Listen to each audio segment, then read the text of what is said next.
All right.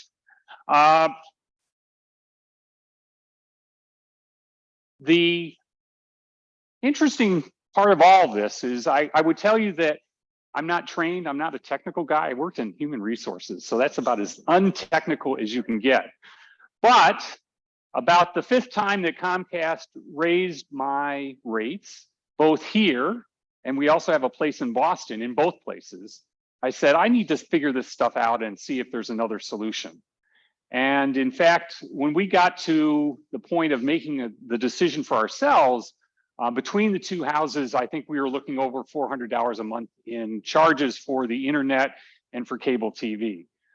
So this all is a product of the research that I did for a lot of years. It was fun because you could call them and say, gee, I see this new rate that you've got out for all these new customers.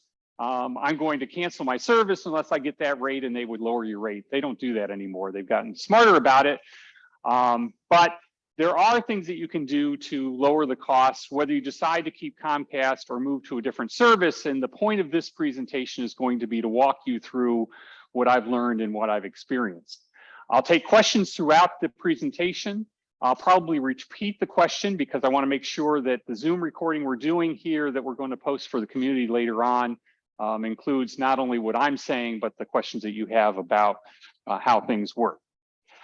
This is designed to be very much a beginner's guide to this. So if you know a fair amount about how internet service providers and how content is delivered, you're going to be bored through parts of it. But the pieces are important to understand because people will talk about Comcast as if it's one thing. It actually is a couple of different things. And as I explain, you'll see why that's important and how that applies, particularly here in Eastman. So first of all, on the basics and how things work. There is content. Content is the stuff that we watch on TV, on our computers, it's email. But for the purposes of this, for entertainment purposes, it's the things that you would watch on your television set. People build content, you subscribe to services like Netflix, and their interest is making money so they can continue to build content. Gone are the days when you can put an antenna on your roof and get free content in terms of live local TV. Most of the things you have now, you have to subscribe to, and the subscriptions do cost money because they are paying the people who provide the content to you. The second piece of the puzzle is the internet service provider. The internet service provider is a utility, a fundamental utility. It's kind of like the power company, which is why the power lines are there. That is what brings the content into your home. What's tricky about this is Comcast is in the business of providing both content in the form of live TV and providing your internet services. Those are two decisions you can make separately. You don't have to have Comcast doing both, and that's the option that we'll talk about a little bit later on here. But you do need to have an internet service provider virtually anywhere, but particularly here in Eastman. And here in Eastman, for the most part, your decision is going to be Comcast, and we'll talk a little bit more about that in just a minute. The last piece of the puzzle is the electronics that we use. What's very interesting about content these days and how it's delivered is you can watch TV on your computer, you can watch TV on your iPad, you can watch TV on your phone, and obviously you can watch live TV on your television as well. For those of you who don't have smart TVs, not to worry, I'll talk about some options that allow you to make older TVs smart and be able to deal with this new world that we live in where content increasingly is being streamed. So with that being said, let's start with the wonderful world of internet service providers. And I did a little bit of research on this because you think about this utility that we have, and if you're of a certain age, and a lot of the folks in the room like me are, you remember back to the days of a telephone modem. That screeching sound, which was like nirvana because the computer actually was connected into the network and you were able to get your emails downloaded in 5, 10, 15 minutes. You know, that blazing speed of 28 kilobits per second, and that's if you were lucky because you were in a place where you had a decent phone line. This is where we started in terms of downloading information. And the reason I put that up there is because as you watch the evolution of this, you get a sense as to how the additional information that you can get and the desire to get it more quickly has moved the technology. Some folks still have DSL. I won't ask for a show of hands here, but this is something you can do through your telephone line, so you do not have to have a cable modem or any other setup.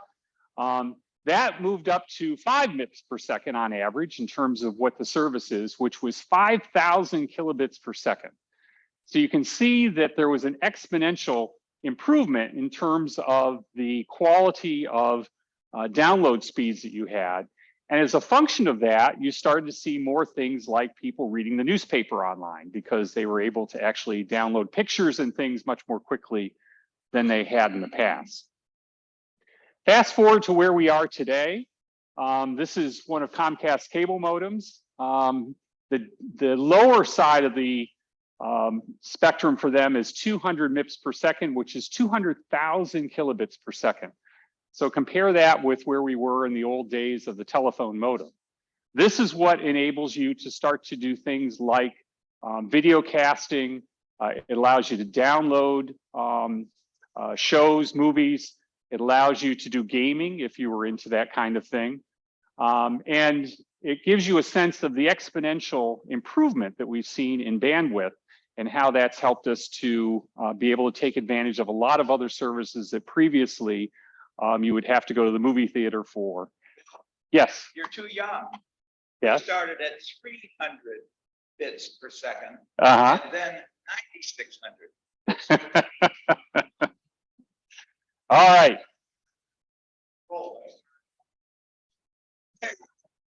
Well, let's put it this way. If you are still in that mode, you should leave now because there's not much I can do to help you in terms of downloading content from the internet.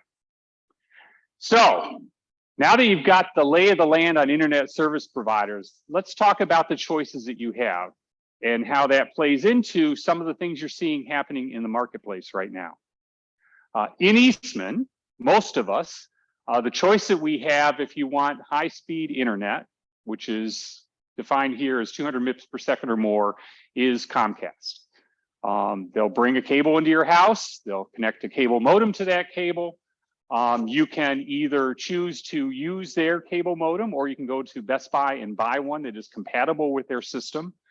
You don't save a lot of money in that. The break-even point is about 18 months, I've found, if you went to Comcast or to Best Buy and bought a cable modem and didn't rent it from Comcast, which is what most of us do. But it is an option. And that is the way most of us get our internet services today. The other option is streaming from your mobile phone. Now up here where I have a powerful 1 bar or 2 bars in Eastman, that isn't a real good option. But in Boston right now, they have 5G service. If I set up a hotspot on my cell phone, so most cell phones, if you've got your plan set up properly, will allow you to basically use your phone as a modem. And you can connect into your phone and be able to run your computer or your television or anything else you want off from your phone.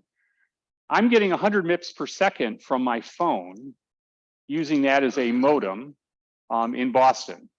When we drive back and forth, whoever isn't driving, thankfully, a lot of times we'll set up a hotspot and we'll be able to work on their computer on our trips back and forth to Boston. So increasingly, what's happening is people are saying, you know, I don't really need a cable anymore. I can do this over the cellular network through a fast, high-speed connection through my cellular network and be able to get the information I need. My father-in-law has a place on Long Island that people don't get to very often. And we struggled for the longest time trying to figure out what do we do there to get access to the computer, or if we wanted to watch something on television. What we have ultimately done is we bought a little booster for the cell signal because there too it's weak. And we just use our cell phone as a hotspot, as the modem to run the TV and the computer and other things when we're in town. Now, here's why this is important. Comcast looks into the future and says, you know, people are ultimately, as the internet gets faster and faster via the cellular network, people aren't going to put a cable into their house and have a modem anymore. They are going to do this off from their cell phone. So if I'm Comcast, what do? Anticipating that that's what's going to happen in the future. What do you see Comcast advertising all the time on TV? Cell phones, right? Cellular service. Sign up with us and we'll provide you cellular service. They do it via the Verizon network.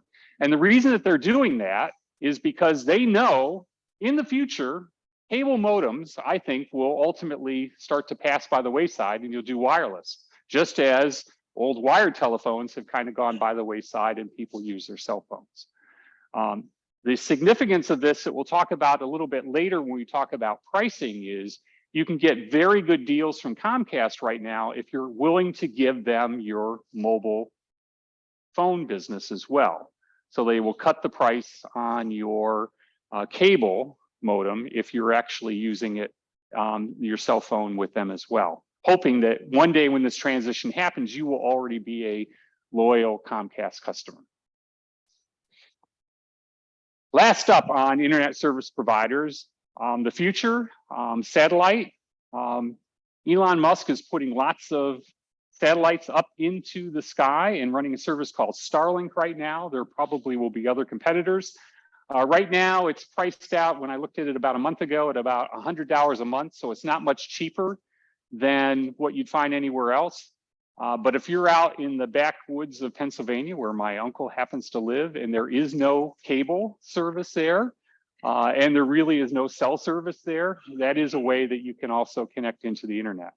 I think this is something that will emerge and continue to become more and more important over time.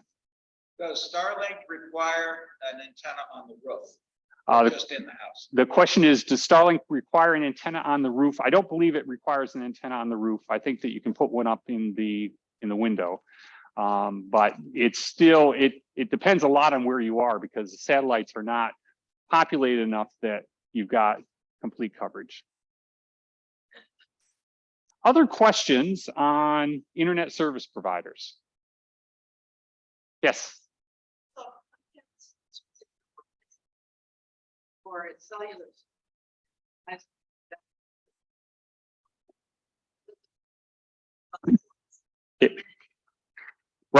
Right. So the question is, if Comcast is using the Verizon network, and there are places, including my wonderful Granite Way, where cell service is next to non-existent, that really doesn't give us much of an option in switching over to Comcast because we're going to have the same lousy coverage that we have with Verizon. Unfortunately, that is correct.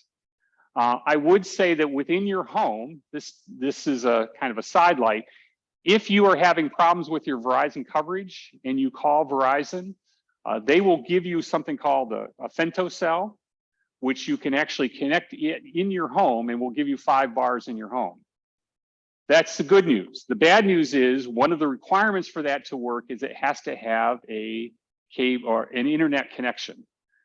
So it doesn't solve the problem of being able to have strong cell signals when you don't have internet, but it does, if you're in your house and you're dropping calls a lot and having other problems, give you another way of being able to improve your Verizon service. Barbara.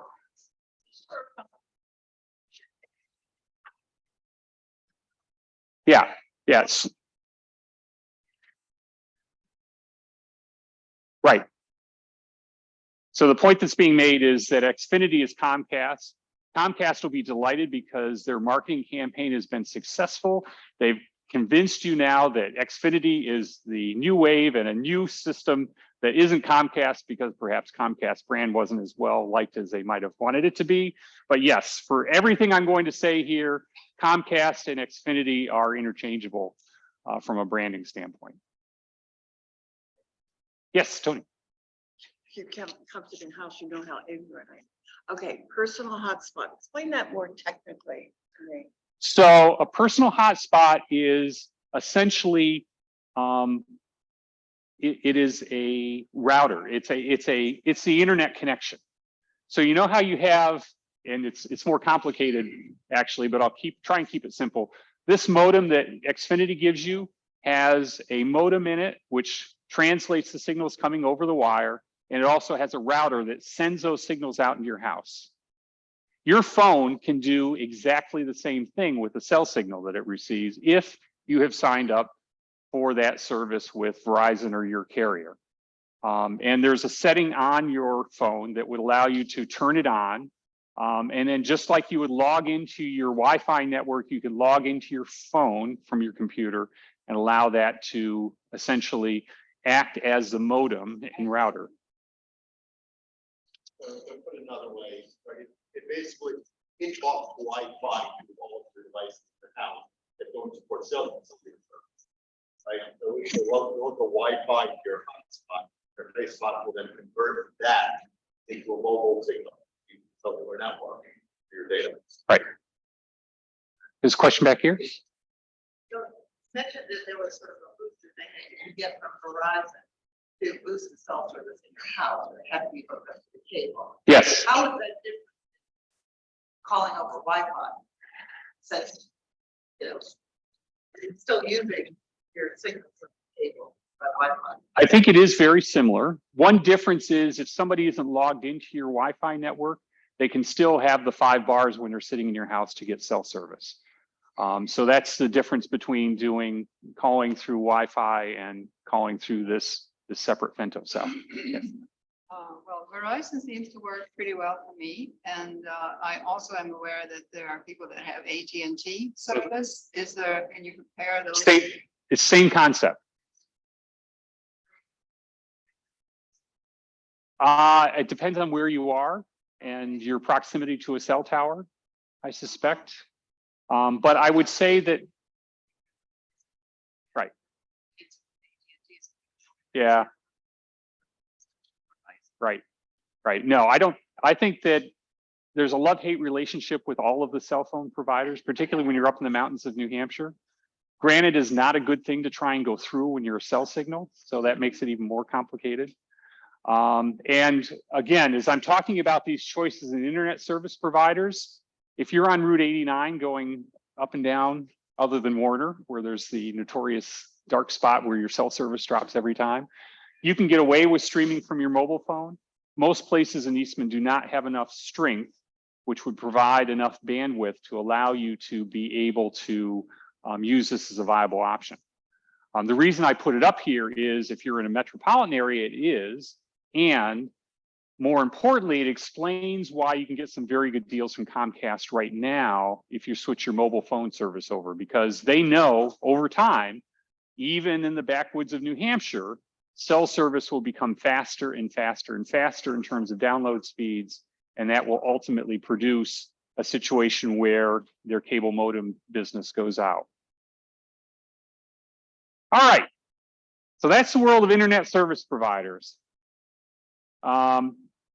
Bottom line, in Eastman, most of us need Comcast. So if you were hoping to leave this room with an answer that said, I never have to talk to Comcast again or Xfinity, unfortunately, you're going to be a little disappointed. One of the questions that I get from time to time is, so how much speed do I need? If you watch the commercials on television, they say, we're going to give you a gigabyte of speed, download speed, which sounds really good, and more speed is always better, right?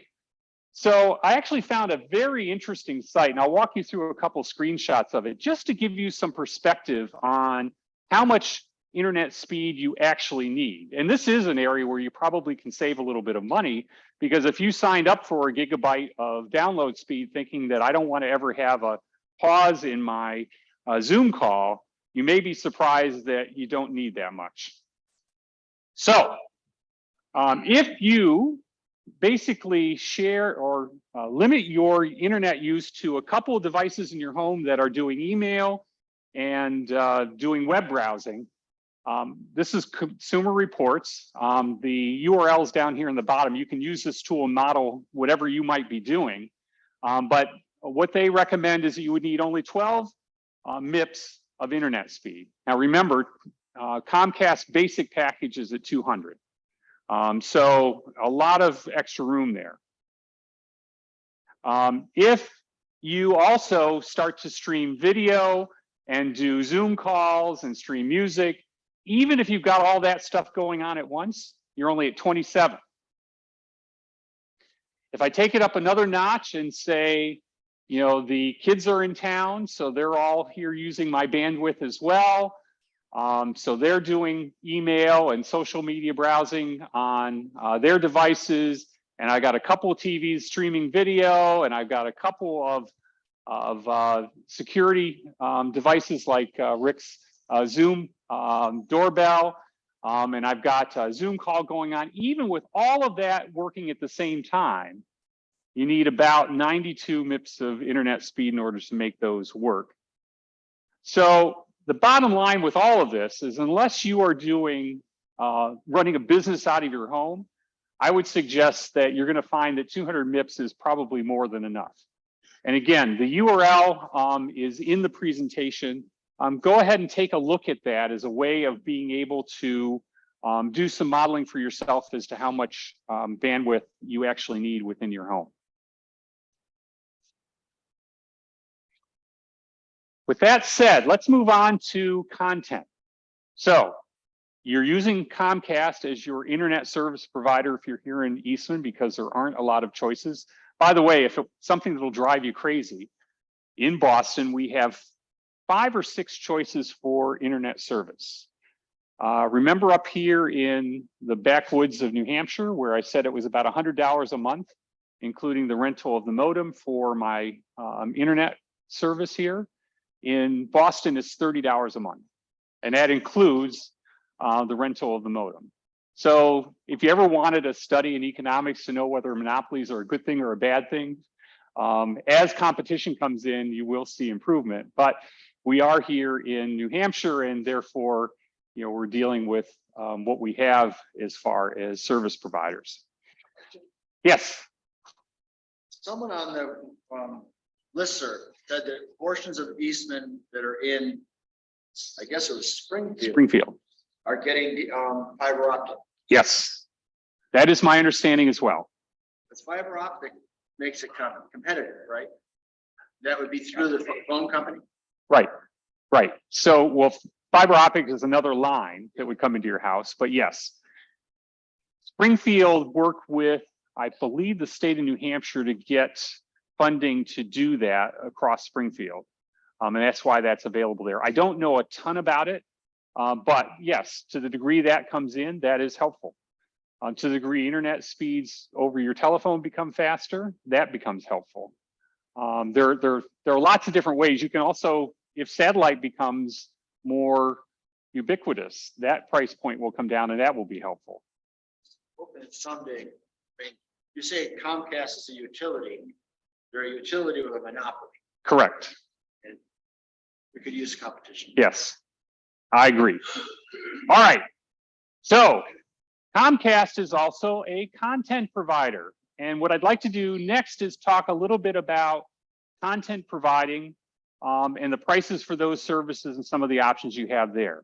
Because while you have no choice as far as the internet service provider in most parts of Eastman, if you want high-speed internet, you do have choices when it comes to content. Content is what you watch on TV. So the simple approach to this is you've got live TV. And here I have my little Xfinity menu, which talks about all the shows. And then you have a bazillion streaming services. I put a few up here. There are many more, of course. We do have choices, but what's important to remember is a point I made up front. The people who produce the shows that we watch on TV want to be paid. So they charge the streaming services, including Comcast for live TV. And they therefore put Comcast in a position where they need to charge you for the privilege of watching that live TV show. You'll see this show up from time to time, not as well. An example where it showed up with Comcast. A while back, the ABC affiliates were having a war in terms of how much they were going to charge Comcast to show ABC programming. So Comcast kept the Plattsburgh station, but they got rid of the Boston station, if I remember correctly. Well, they got rid of Manchester as well. They ultimately brought Manchester back, I think, but they didn't bring Boston back. The reason they didn't bring Boston back is because they have to pay the station in Boston for the privilege of providing that station for us to view up here, and therefore, they said, we don't want to pay for that. You've got an ABC affiliate, so you can watch Dancing with the Stars out of Plattsburgh just as easily as you can out of Boston. So they made a decision, a business decision, to not provide that station anymore. Those are decisions that content providers are working down through all of the time. And I bring that up because it's important to remember, since they're paying for the services that they provide to you, the content they provide to you, you're going to find that most of these services are going to cost you a fair amount of money. And the way that you're going to save money here may not be as much with switching from one to the other, because they're all paying for that same content. There's not a lot of margin there for them to deal with, but how you share and ultimately use some of the service providers. So let's talk about choices. Choices for live TV, traditional cable television. I put down some prices that these are about a month old, but they're still in the right neighborhood. If you wanted just the bare basics in terms of content from Comcast for live TV, you know, the local TV stations, essentially, you can get that for $35 a month. The package that most of us would pick up that has a few sports stations, you know, PBS and all the other things you might want, typically clocks in at around $80 a month. And then above and beyond that, if you want movie channels or sports channels, you're going to have an added fee because Comcast has to pay those content providers to be able to offer that service to you. The other cost that you have here is you have equipment rental.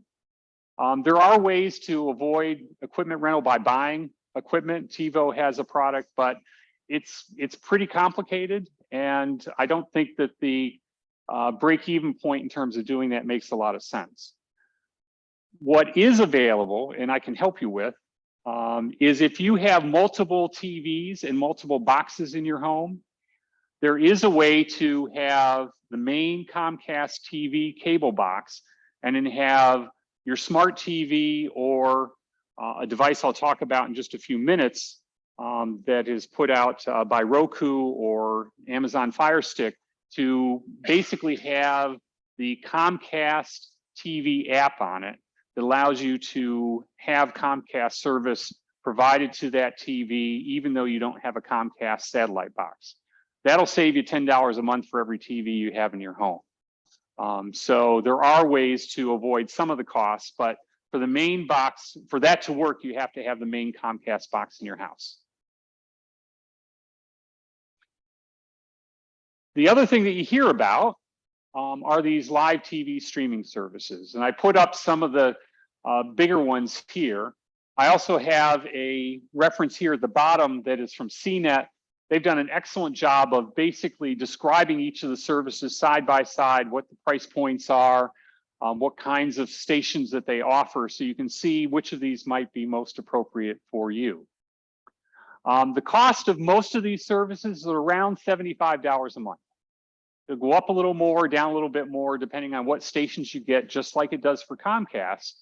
But you remember when I was saying earlier, these providers are paying for the content they deliver to you, and there's not a lot of margin. That's why you don't see a big difference between the cost of Comcast and the cost of getting the service from one of these streaming services. So if you're thinking that, gee, this all is going to come to me for free once I get the internet set up and I start to do streaming via these applications, the answer is probably not. The good news is there's no charge for a cable box. These things are being sent to you directly via the internet. Each of the services have their own niche. So I picked DirecTV because they have a better service in terms of sports, which I like to watch. They have Matson. But in all of them, they have the standard things you're used to with Comcast, including a DVR that lets you record shows, the ability to watch multiple shows in multiple rooms of your house. And with most of the streaming services, and this is an important aspect for live TV, you also are able to have multiple households watching at the same time. So if your kids are streaming and they have DirecTV, you can basically log into their account and be able to watch programming from their DirecTV as well. The way this is set up, it basically knows where you live based on the billing address for your credit card, and it will do the programming for local TV based on where that billing address is. In our case, we used our Boston credit card for this because I like the Boston stations a little bit more. If you are anywhere in the country and you use your cell phone to get this service, it'll actually pick up from where your cell phone is and pick up the local stations from that. So these are the options for live TV. There's a lot there. Let me pause and see what questions you have about this part of it. Yes. He has 2 residents and he had 2 Comcast subscriptions like you did. Yep. And he switched to YouTube TV. Yep. And he could get rid of his Comcast at 2 locations and use YouTube when he's in one or the other. Yeah. Correct, right? The travel. That is correct. So I'm going to. So that's a substantial savings. Yeah. You have multiple residents. If you do that and you're using YouTube in, say, New Hampshire, and in your example, somebody's in your Boston home and wants to watch Canada. Yes. So to repeat the question for those watching this recording, 2 residences, 2 Comcast accounts, you're paying $80 for content to Comcast in both residences. There is an opportunity for a substantial savings if you stream, because you can use the streaming services in both residences. Most of the streaming services give you at least 3 households that can be running simultaneously. And within a household, 20 devices that can be on it simultaneously. So the answer is yes. If you are in a situation like we were, where we had 2 residences, I had 2 Comcast accounts, I had Comcast providing me content at $80 a month in both places, I can cut that cost in half by using a streaming service. And that's what drove us to that in the first place. It was a very interesting conversation with Comcast when I made the change, because they want to know why you're canceling your service and blah, blah, blah, blah, blah. And the person I talked to in Comcast says that's absolutely right. We need to do this. And I think someday Comcast probably will provide the option to be able to get content between 2 homes if you are Comcast customers in both places. But they haven't had to bite the bullet to do that just yet. But that is the biggest single opportunity for savings, the easiest. You know, if you have 2 homes, I would be happy to sit down with you, but you can probably save $100 to $120 a month in the cost of your service simply by not paying for content twice. Yes. Reiterating, 1 house, 1 TV. Yes. Yep. Right. So the comment that's made is if I have 1 house, I'm watching 1 TV, I'm not going to save a lot of money on content by picking a streaming service versus Comcast. That is absolutely correct. $75 a month versus $80 a month. You can nibble around the edges a little bit depending upon what you like to watch. With the streaming services, you get a little bit more flexibility in what channels you pick and that kind of thing that can drive down the cost. But if you're looking at the standard array of stations that most people watch, the cost of content between a streaming service and Comcast is going to be pretty much the same. Yes.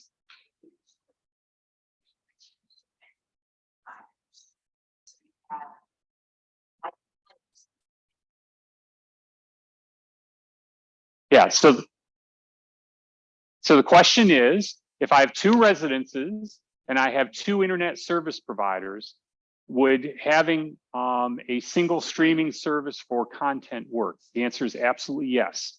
So the internet service provider is a utility. So every place you go, you're going to have that utility bringing the internet signal into your home. The content is something separate. They bundle it together. Comcast bundles it together, but they are two separate services. So DirecTV or YouTube TV works just as well using FiOS. In my case, in Boston, there's a cable company called Starry, which is more of an urban company, which is what we use for our internet. DirecTV doesn't care. It's just looking for a pipe to bring the content into your home. Yes, Jim. So I understand the streaming option. Streaming services do include local stations. What we're talking about here for live TV, these streaming services do provide local TV stations, yes. Secondly, my understanding of Comcast, we are triple playing. Yep. If you take TV out and stream it, do they raise the prices of benefits? Not so much, not so much. It used to be that they did a better job of bundling along that line.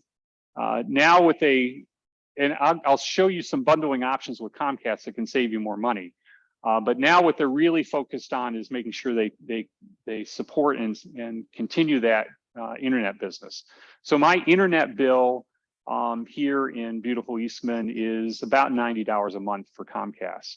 If I added in the cable TV, it was up to around 170. So no, I wasn't saving a lot of money by having them bundled together.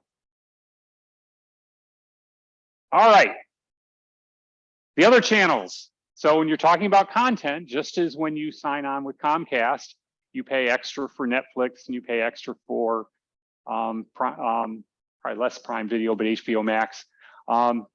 Those services cost you extra in Comcast. They're also going to cost you extra if you sign up to one of the streaming services.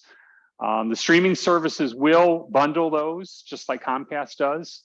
But bottom line, the more of these that you sign up for, the more your cable is going to cost or your content is going to cost, whether you use Comcast or you use one of the streaming services. Now, a question you get a lot is, do I need anything to stream content on my TV? And the answer to that depends a lot on how old your TV is. What most of us are used to is this beautiful Comcast cable box. If you use Comcast, you have to have at least one of these in your home.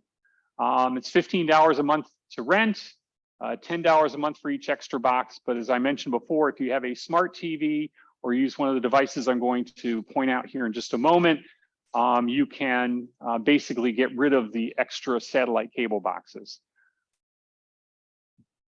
The smart TV option, a lot of TVs now have the ability to do applications on them. Just like your phone has applications, your TV would be able to set up an application that would do Netflix or HBO Max or some of the streaming services like YouTube TV. If you have an older TV that doesn't have that internet connection, you can buy a streaming device. The two that are most popular right now are Roku and the Fire Stick. Either of these devices is fine. Right now, if you went to Best Buy, you can buy the Roku 4K streaming stick for $30. So if you're just doing the math in your head, in 3 months, the Roku streaming stick pays for itself based on getting rid of the satellite box if you choose to keep Comcast as your cable provider.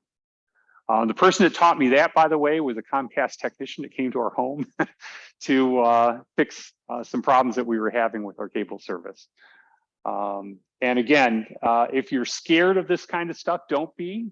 One of the things that the tech support service that Eastman provides on a voluntary basis is helping get these things set up. And I would be more than happy to come over and help you get off the ground if you decided to go in this direction. Yes. Yeah. Number one is it's a little weaker in terms of capabilities. You can't do things like when you fast forward through commercials, you can't really see what's going on and kind of have a guess when to stop. So it's like a little bit more challenging there. The other thing is that fitting extent, then it's free because it's data. Yeah. Because they're still improving it. So at some point in the future, they might start charging that. That is both of those are good points. I'll repeat them for the recording. That there are one of the things that Comcast does very well is the user interface with Comcast cable boxes as good as any that I've seen. The ability to advance and fast forward through commercials, the ability to be able to see what you're doing if you're fast forwarding, those are superior in Comcast boxes than they are in the streaming services, and to some degree also the Comcast Beta app when you're using them with the Fire Stick. So those are advantages. It's just thinking through what's that worth to me. Other questions? One other kind of interesting little side note. If you buy one of these streaming sticks, when we travel, we're leaving on vacation next week. We just take the streaming device with us, and all the streaming services we have are loaded on. So when you go to the hotel and the TV doesn't have anything you're interested in watching, you can hook that into the HDMI cable and you're off to the races as far as being able to watch content just like you did when you were home. All right. Are there any other tricks to saving money? This is compliments of Beverly, who worked her way down through all of this with Comcast. And this gets back to the question of bundling and an understanding of what's happening in the future when it comes to these services. If you bundle your mobile phone with Comcast, you will be able to drive some significant savings. Again, because Comcast is trying to get as much cell phone business as they can, so when their cable modem business starts to dry up 10 years from now, maybe here, sooner in some other places, they will have a installed base of mobile users as well. So the recent example of pricing was Beverly went in and to the Xfinity store in West Lebanon and said, what can you do for me? So unbundled services, she was paying $100 a month for Comcast internet and equipment. Notice I'm not talking about content here. That's going to be above and beyond. And she was paying about $70 a month for her Verizon cell service. $170 a month. What Comcast was willing to offer is a deal that said the Comcast internet and equipment was now $50 a month. The Comcast cellular service was $40 a month, so $90 rather than $170, and was also able to get a deal on a new phone. So the place where Comcast is motivated to provide you with better pricing is if you're willing to bundle that mobile business, because that is what they're ultimately trying to use to secure their business over the longer haul. Yes.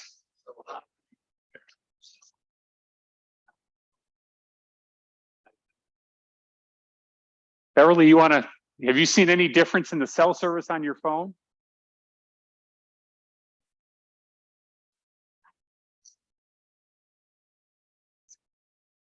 Yeah, so the question for the folks that are on the recording is, what are the differences you should expect between Comcast mobile or Xfinity mobile and Verizon mobile? The case study that we have here says none, and that's what you would expect because they're using the Verizon network. Now, if you're using T-Mobile and you're in a place where T-Mobile has some really good coverage, that may be different. I don't know. But for the most part, Verizon has reasonable coverage, and whatever coverage you're getting from Verizon should be exactly the same coverage you see when you use Xfinity Mobile. Yeah, so my one other comment is that Verizon now has significantly cheaper cell phone services, so they will keep one-on-one. Okay.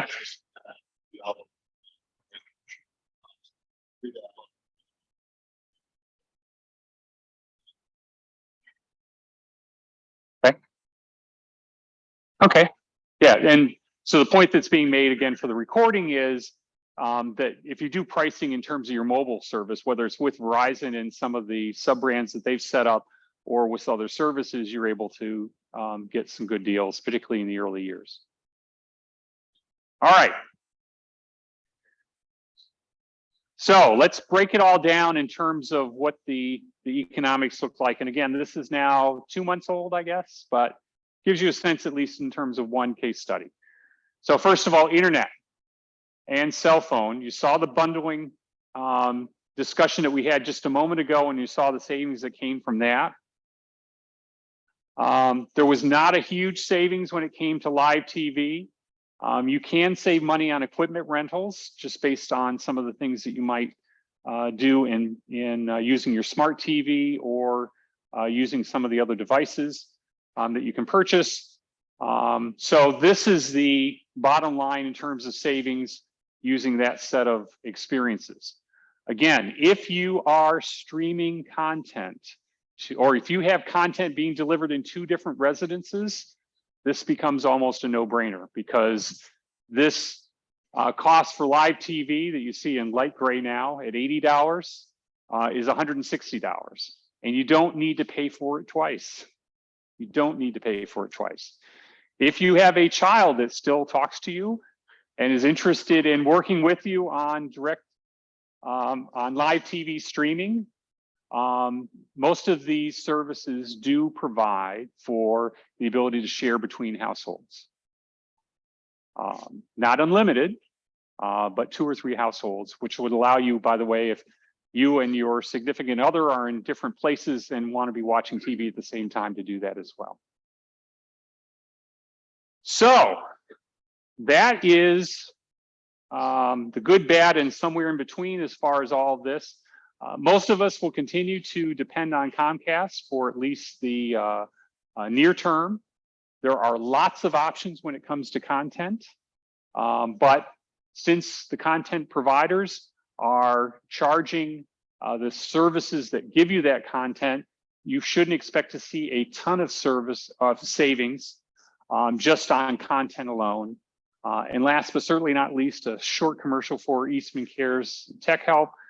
If you're into this and trying to figure it out in your home and are nervous because you're thinking, gee, I'm never going to be able to figure all this stuff out. I work with my father-in-law and my uncle who are both in their upper 80s and one is legally blind, and we've been able to figure it out and they're doing quite well. So it's not insurmountable. So what questions can I answer? Rick. Bill, any prospects for fiber in Grantham?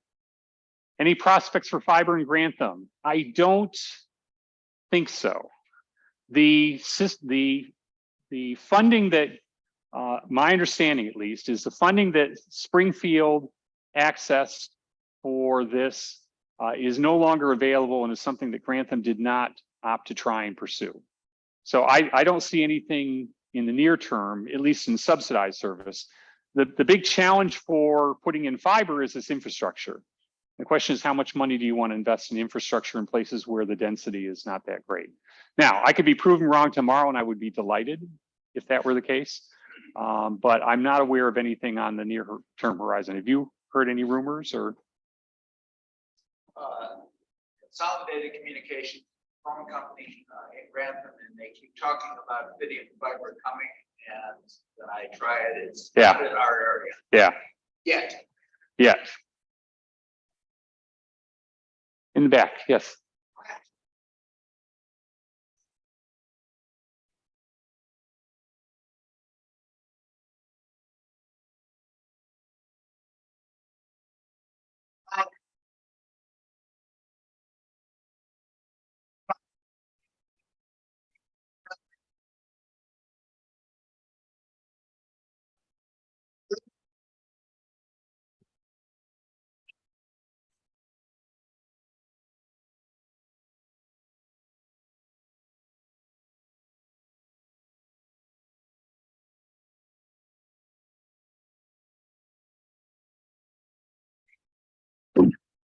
So the question was, this person is renting a main box and a satellite box from Comcast and has found them to be unreliable. And the question is, if I buy a satellite box, you can't buy the main box for the most part at Best Buy. You can, but it's really complicated. I would not recommend that. But if I buy the satellite box from Best Buy and use that for my service, is that going to be more reliable? Plus minus. The plus is that you're not paying the rental anymore. The minus is, as pointed out earlier, the user interface on it is almost as good, but not quite.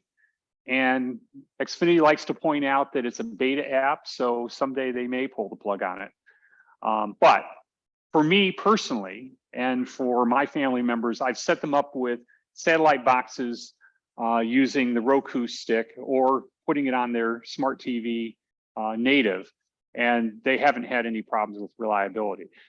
To be fair, they haven't had a lot of problems with reliability on their main cable box either. So, you know, that's the plus minus of it. The one great thing about renting equipment from Comcast is if it doesn't work, you go down to the Comcast store in West Lab, or you call a technician, they come over and they replace it. You don't have to think about it. That's why when you get into modems, you know, I bought my own modem and I'm glad I did. I bought a separate router. I'm glad I did. But it's more complicated than it was when I just had Comcast device, and when something didn't work right, I called them and said, you deal with it. This is a comment. We had a Comcast box that was more than 10 years old. And it finally started giving us problems. And when the technician came, he said, I can't believe you have a box that's old. And that the boxes have been upgraded. And if you haven't had it replaced, I'll say in the last 2 years, you probably want to. Yeah. And you can do that also by going up to West Lab, handing them an old box, and they'll give you a new box. That's absolutely right. So Duncan's pointing out the fact that if you've got old equipment, some of the time, the best answer is every couple of years, just go up and swap it out. It's a very easy thing to do and very helpful. The one warning I would give you, at least in my experience, the newer modems, I think the Wi-Fi is not as strong as the older ones. I wouldn't say that it's because they sell boosters that you can put throughout your house, but I suspect that may be part of their motivation. So you just have to be a little bit careful on that part of it. That's the only complaint I've heard. But yes, you should periodically be looking at your equipment and upgrading, particularly if you're renting it. Yes. Yeah, the one question, one of the things you get lost in this is that extra channels for like sports or other things. Some of the streaming services don't have some of those, some of them do. So you got to be careful about what you look into if you're into certain things. Like Comcast kind of had to go to the gun, like NFL, Big Ten Network. Yep. They won't give it to you as part of the package, sell it to you, or like so that you run into that. So if you are just watch streaming, if you like streaming services, which I use both, you have to be careful with some of this stuff. Make it like, I mean, I get it. You really got to be sure that you're getting channel for. Yeah, you're absolutely right. The streaming services all have their own niche in terms of what some are good at and what some are not. So the reason I picked DirecTV over YouTube TV is Nesson. DirecTV has Nesson, YouTube TV did not. It was that simple. So if you look at the CNET site that is included in the presentation, they do a very nice job of comparing the various services and things like sports, which is one of the big differentiators in the various streaming services that are out there. Yeah. Right. Bill.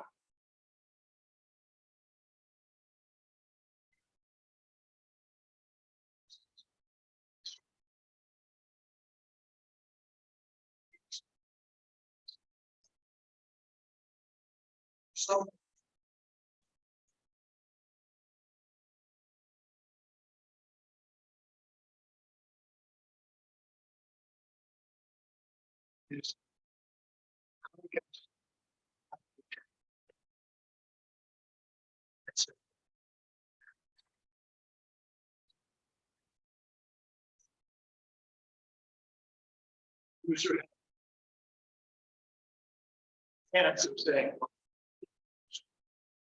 Right.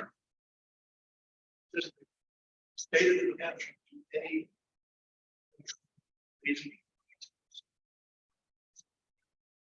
I'm not an expert on this part, but I do believe there's a rates commission that does control what they charge, particularly for the internet services that they offer. What I would say in defense of Comcast is, to the degree that they are putting in channels that they have to pay for, they are understandably going to pass those costs along to their customers. There are options on Comcast to reduce the number of channels. They're not as flexible as I'd like them to be, but you might remember in an earlier chart, if you just want live TV, the local TV station, so I can watch the news, you can pay $35 a month and that's all you're going to get. So there are lower cost options that reflect the fact that Comcast didn't have to pay all of these other networks to give them the ability to air their services. Channels.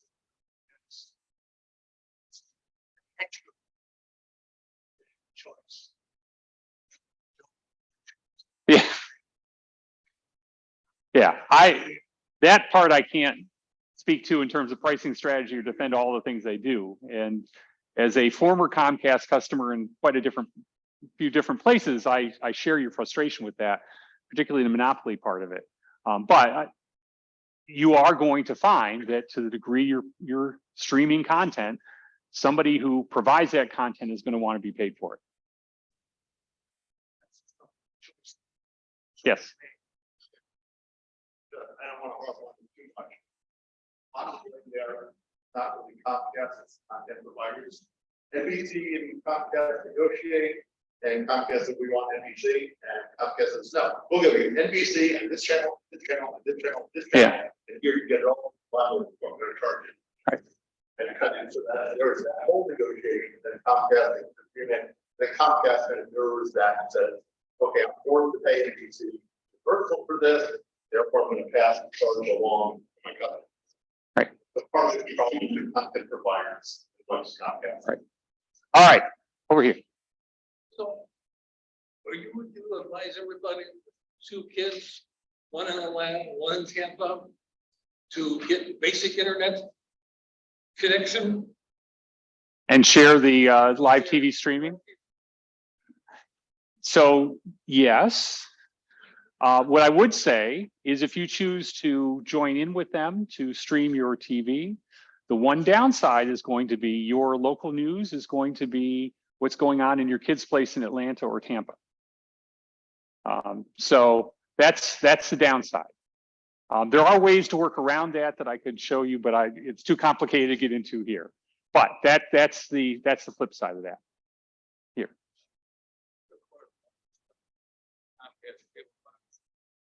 Fast forward. Yep. So the question is, we record a lot of stuff on the DVR so we can fast forward through the ads. I have never watched a live TV or news broadcast. I wait a half hour, let it go through and spend 10, 20 minutes rather than 30 minutes and watching all the ads for the diseases that I don't have that they're trying to convince me that I do. The answer is yes. So on my the DVR in the cloud that DirecTV offers, you push one button and it advances 30 seconds. It's amazing. I can tell you that on the NBC Nightly News, the first commercial break is 60 seconds.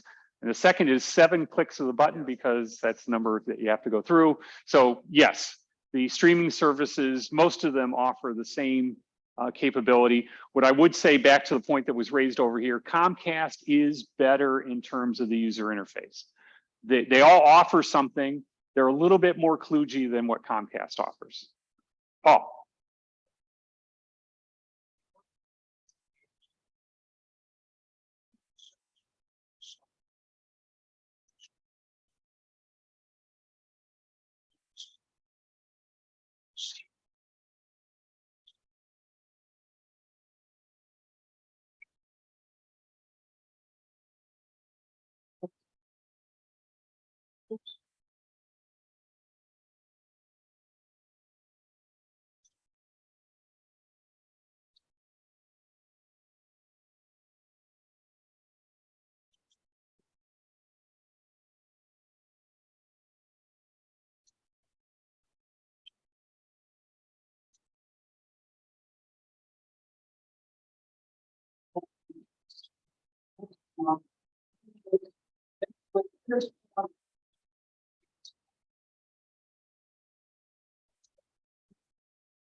Yeah. So the comment that's being made, and I think it's largely correct, and it gets back to Phil's point on competition. On the content side, things are changing rapidly. So you want to continue to watch in terms of pricing and services and how things work, because that will be a shifting landscape. What I would say is if you are not in Grantham, if you were in Boston, the internet service provider side of this is changing even more rapidly than the content side. The changes that we've seen down there just in the last year, and all of it is being driven by the fact that as 5G rolls out more pervasively, 5G is a fundamental disruptor from a technology standpoint in the whole world of cable modems. Great. So I know in the old days, our content was paid for by ads. I note that we still have ads. And I note that Comcast or the streamers want us to pay for the content for them. Right. So people that are smarter than I figure out the mix between ads paying for the content and the subscription fee paying for the content. But you do see things like Netflix right now starting to offer an ad-based service that's going to be less expensive. So it gets back to Paul's point earlier that the content side of this world is changing very, very rapidly, and you'll want to watch this space. Yes.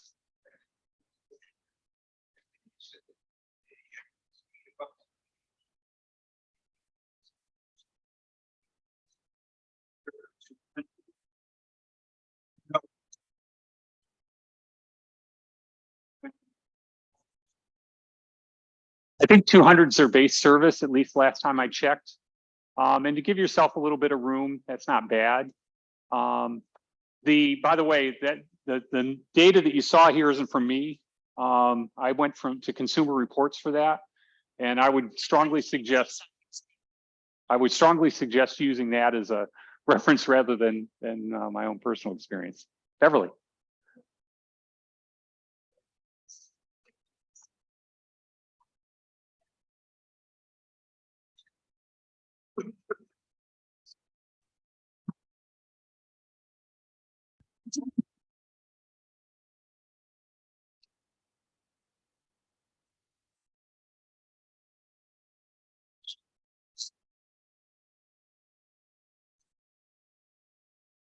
Is that I knew.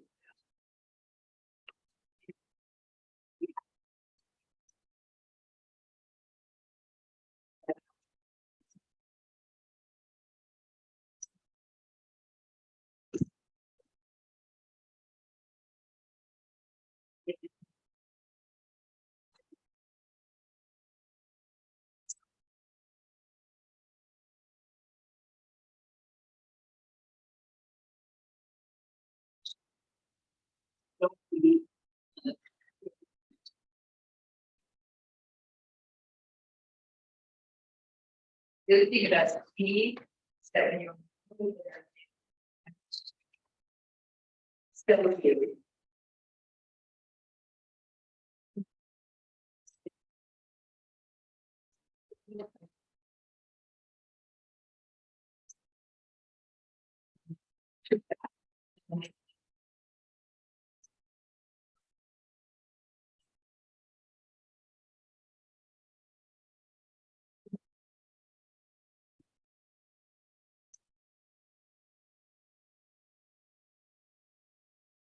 Yeah, and for the recording, what Beverly's pointing out is a lot of times when you sign a 1 or 2 year contract to be able to get a lower rate, there's a termination clause built in that would cost you money if you terminate the service. What saves us in this particular instance, if you got rid of Comcast altogether, I would guarantee you they'll come after you for the termination fee. However, we don't have a choice. We have to have Comcast for our internet service. And as long as you're using Comcast for the internet service, our experience has been that they view that as satisfying the requirement to remain a Comcast customer and therefore do not charge the termination fee. I have.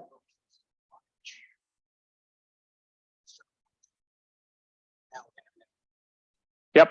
And you're doing it here? Ooh, good. That's interesting. That's great. So this is an example. The comment that was made is, and this is the commercial that you see in the war going on between Xfinity and T-Mobile and Verizon, is about these. You can buy a modem that's basically a wireless modem that goes off the cellular network. Yeah. So the service works if you have enough bandwidth in the cellular system. My experience up here has been that it's iffy and spotty, particularly where I live. But if you're fortunate enough to be within eyesight of the cellular tower, that is an option, and it will become that is the biggest disruptor that is coming down the road from a internet service provider standpoint. And again, that's why Comcast will give you a better deal if you put the mobile.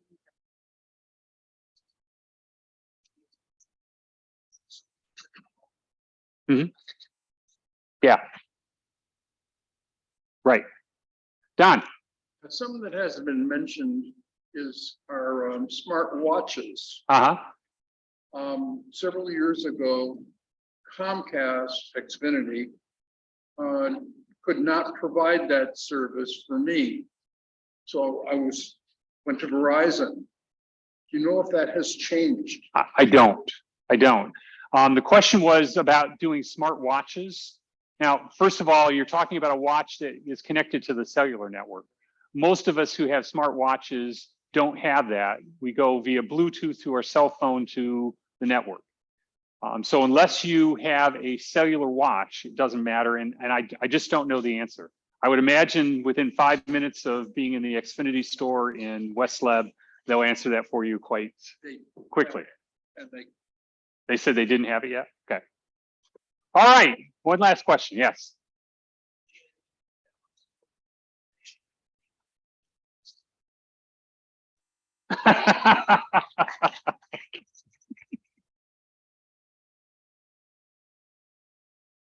Thank you all. When we set this up, we weren't sure whether we'd have 5 people or a full room like we have here. We appreciate everybody coming. If you have other questions, I'm happy to stay up front here and answer them. This service is available, not only for this kind of thing, but for a whole host of other things that you might have. So please, please, please, if you have questions, there's the email address, send an email, and we'll be out to help you.